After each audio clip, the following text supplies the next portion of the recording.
بسم اللہ الرحمن الرحیم۔ السلام علیکم ورحمۃ اللہ وبرکاتہ۔ الحمدللہ حمدن کثیرا طیبا مبارکا فی۔ میں محمد غوث الاعظم تجوید کلاس میں آپ سبھی کا خوش آمدید۔ انشاءاللہ آج کے ویڈیو میں ہم نون قطنی کو قرآن کی آیت کے روشنی میں سمجھیں گے۔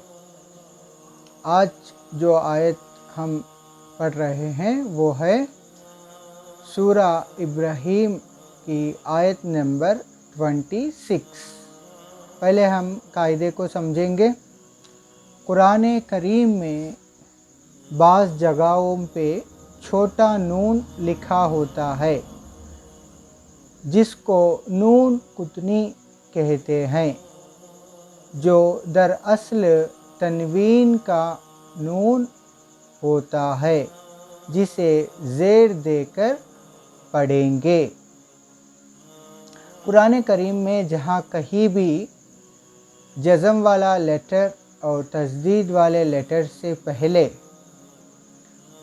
تنوین آئی، یعنی دو زبر، دو زیر اور دو پیش آئے، تو وہاں نون قطنی کا قاعدہ اپلیکیبل ہوگا، اور وہاں چھوٹا نون لکھا ہوگا۔ اس چھوٹے نون کو ہم زیر دے کر آگے والے آگے جو لیٹر ہوتا ہے جزم والا یا تشدید والا، اس سے ملا کر پڑھیں گے۔ یہی تنوین کا قاعدہ ہے۔ اب ہم اس آیت کے روشنی میں اس چیز کو سمجھیں گے۔ بسم اللہ الرحمن الرحیم۔ وَمَثَلُ كَلِمَةٍ خَبِيثَةٍ كَشَجَرَةٍ خَبِيثَةٍ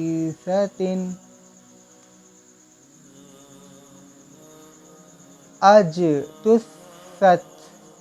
اب اتنا حصے پہ غور کرے، یہاں لکھا تو ہے خبیثۃ اور اجتثت، یہاں دیکھیں جیم کو جزم ہے، اور اس سے آگے کیا ہے جو گولتا ہے، اس کے نیچے دو زیر کی تنوین آئی۔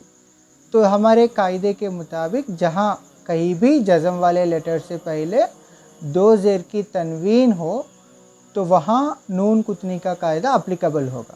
یہاں آپ دیکھ سکتے ہیں کہ یہ دو زیر کی تنوین کے پاس چھوٹا نون بھی لکھا ہو۔ اب اس کو کیسے پڑھیں گے؟ دیکھیں، اس کو ہم ہجوں کے ساتھ پڑھیں گے تو آسانی سے سمجھ میں آئے گا۔ خا زبر خا، با یا زیر بی، خبی، سا زبر سا، خبیث۔ اب یہاں تا دو زیر تین ہے، یہاں چھوٹا نون لکھا ہوا ہے جو تنوین کا نون ہے۔ اس کو دیکھیں کیسے پڑھنا ہے۔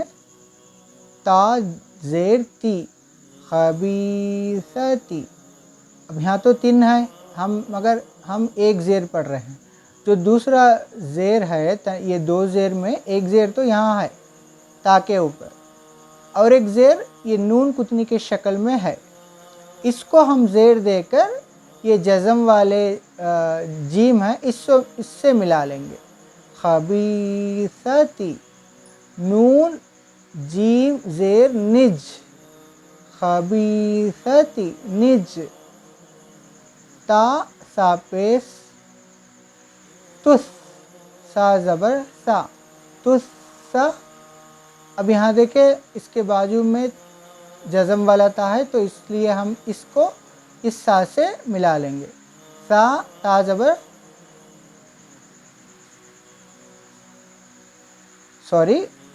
سا تا زبر ست، تس ست۔ اب پورا ملا کے پڑھیں گے۔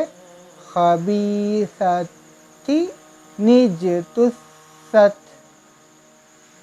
اس طریقے سے جہاں کہیں بھی نون قطنی ہو تو اس کو